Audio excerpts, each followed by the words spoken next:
اعوذ باللہ من الشیطان الرجیم بسم اللہ الرحمن الرحیم۔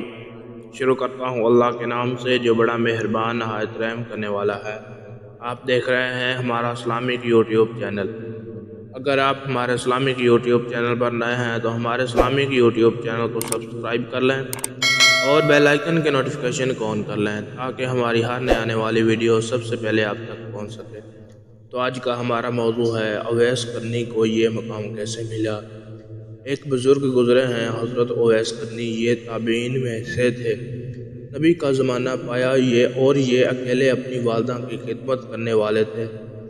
ایک موقع پر والدہ سے انہوں نے اجازت مانگی کہ میں نبی صلی اللہ علیہ وآلہ وسلم کا دیدار کراؤں۔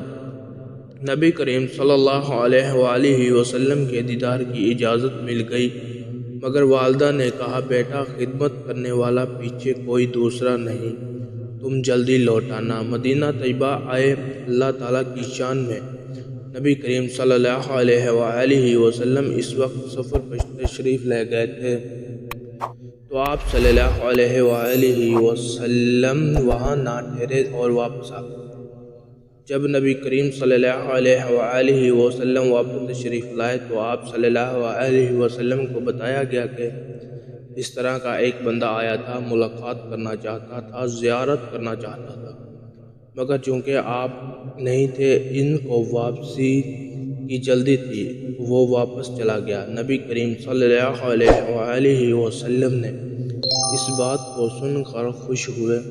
چنانچہ کتابوں میں لکھا ہے کہ نبی کریم صلی اللہ علیہ وآلہ وسلم نے اپنا ایک دفعہ حضرت عمر اور حضرت علی کے حوالے فرمایا اور کہا کہ اس بندے کا نام اویس ہے اور کرم قبیلے کا ہے، میرے اس جبے کو لے جانا اور جب وہ پہنے تو اسے کہنا کہ میری امت کی بخشش کی دعا کرے۔ یہ ماں کی خدمت کا اجر ہے کہ اللہ کے پیارے حبیب صلی اللہ علیہ وآلہ وسلم بھی ہدیہ بھیج رہے ہیں اپنے جبے کا، اور ساتھ میں فرمائش فرماتے ہیں کہ آپ میری امت کی بخشش کی دعا فرمائیں۔ اللہ تعالی ہمیں والدین کی خدمت کرنے کی توفیق عطا فرمائے، آمین۔ تو کیسی لگی ہماری ویڈیو کمنٹس کر کے لازمی تو بتائیں۔ ویڈیو کے آخر میں آپ سے گزارش ہے کہ اگر آپ نے ہمارا اسلامک یوٹیوب چینل ابھی تک سبسکرائب نہیں کیا تو سبسکرائب کر لیں اور بیل آئیکن کے نوٹیفیکیشن کو آن کر لیں تاکہ ہماری ہر نئے آنے والی ویڈیو سب سے پہلے آپ تک پہنچ سکے۔ شکریہ۔